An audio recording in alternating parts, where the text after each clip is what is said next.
മോഹൻലാലിന്റെ ആസ്തി എത്രയാണെന്ന് നിങ്ങൾക്കറിയാമോ? മലയാളത്തിന്റെ താരരാജാവായ മോഹൻലാലിന്റെ ആസ്തി ലക്ഷറി കാറുകൾ, ആഡംബര വീടുകൾ, ബൂർജ് ഖലീഫയിലെ സ്കൈ ഹൈ ലക്ഷറി ഫ്ലാറ്റ് എന്നിവയിലൂടെ നമുക്കൊരു സഞ്ചാരം നടത്തിയാലോ? മിഴി ഫിലിംസിന്റെ ഒരു പുതിയ വീഡിയോയിലേക്ക് എല്ലാവർക്കും സ്വാഗതം. നിങ്ങൾ ഇതുവരെ ചാനൽ സബ്സ്ക്രൈബ് ചെയ്യാതെയാണ് വീഡിയോ കാണുന്നതെങ്കിൽ ചാനലൊന്ന് സബ്സ്ക്രൈബ് ചെയ്തതിനു ശേഷം വീഡിയോ തുടർന്ന് കാണുക.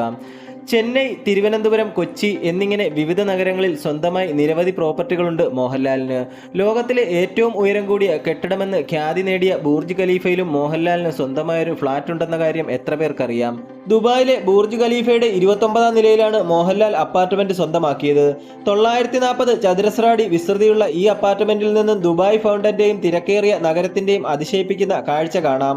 ഏകദേശം 3.5 കോടി രൂപയാണ് ഈ അപ്പാർട്ട്മെന്റിന്റെ വില. മോഹൻലാലിന്റെ ഭാര്യ സുചിത്ര മോഹൻലാലിന്റെ പേരിലാണ് ഈ പ്രോപ്പർട്ടി രജിസ്റ്റർ ചെയ്തിരിക്കുന്നത്. ബൂർജ് ഖലീഫയിൽ ഒരു പ്രോപ്പർട്ടി സ്വന്തമാക്കണമെന്ന് താരം മുൻകൂട്ടി പ്ലാൻ ചെയ്തിരുന്നില്ലെന്നും അപ്രതീക്ഷിതമായി അത്തരമൊരു തീരുമാനത്തിലെത്തുകയായിരുന്നുവെന്നുമാണ് റിപ്പോർട്ട്. അവധിക്കാലം ആഘോഷിക്കാനും ജോലി സംബന്ധമായുമൊക്കെ പലപ്പോഴും ദുബായിൽ എത്താറുള്ള താരത്തിന് അറേബ്യൻ സഞ്ചാരത്തിന്റെ പരിസരത്ത് ഒരു വില്ലയും PR ഹൈറ്റ്സ് റെസിഡൻസിൽ വിശാലമായ 3 ബെഡ്റൂം അപ്പാർട്ട്മെന്റും സ്വന്തമായുണ്ട്.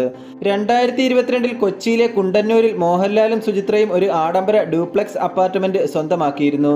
15-16 നിലകളിലായാണ് മോഹൻലാലിന്റെ ഫ്ളാറ്റുകൾ സ്ഥിതി ചെയ്യുന്നത്. മലയാളത്തിൽ ഏറ്റവും കൂടുതൽ പ്രതിഫലം വാങ്ങുന്ന നടൻ മോഹൻലാലാണ്. 10 കോടി മുതൽ 25 കോടി വരെയാണ് ഒരു ചിത്രത്തിന് മോഹൻലാൽ പ്രതിഫലം ഈടാക്കുന്നത് എന്നാണ് റിപ്പോർട്ട്. സിനിമയ്ക്ക് പുറമെ പരസ്യങ്ങൾ, ബിഗ് ബോസ് ഷോയിലെ അവതാരക വേഷം, പ്രൊഡക്ഷൻ കമ്പനി എന്നിങ്ങനെ മോഹൻലാലിന്റെ വരുമാന സ്രോതസ്സുകൾ ഏറെയാണ്. വിവിധ ബിസിനസ് സംരംഭങ്ങളിലും മോഹൻലാൽ പങ്കാളിയാണ്. ബിഗ് ബോസ് ഷോയിൽ അവതാരകനായി എത്തുന്നതിന് മാത്രം മോഹൻലാൽ 18 കോടിയാണ് പ്രതിഫലമായി കൈപ്പറ്റുന്നത് എന്നും റിപ്പോർട്ടുണ്ട്. ഏതാണ്ട് 421 കോടിയാണ് മോഹൻലാലിന്റെ ആകെ ആസ്തി എന്നാണ് റിപ്പോർട്ടുകൾ പറയുന്നത്.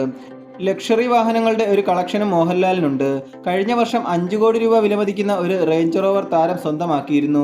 90 ലക്ഷം രൂപ വിലമതിക്കുന്ന ഒരു ടൊയോട്ട വെൽഫെയർ, 1.36 കോടി രൂപ വിലമതിക്കുന്ന ഒരു ടൊയോട്ട ലാൻഡ് ക്രൂയിസർ, ഏകദേശം 78 ലക്ഷം രൂപ വിലമതിക്കുന്ന ഒരു മെഴ്സിഡസ് ബെൻസ് GL 350, ഏകദേശം 4 കോടി രൂപ വിലമതിക്കുന്ന ഒരു ലംബോർഗിനി ഉറൂസ് എന്നിവയും മോഹൻലാലിന്റെ ഗ്യാരേജിലുണ്ട്.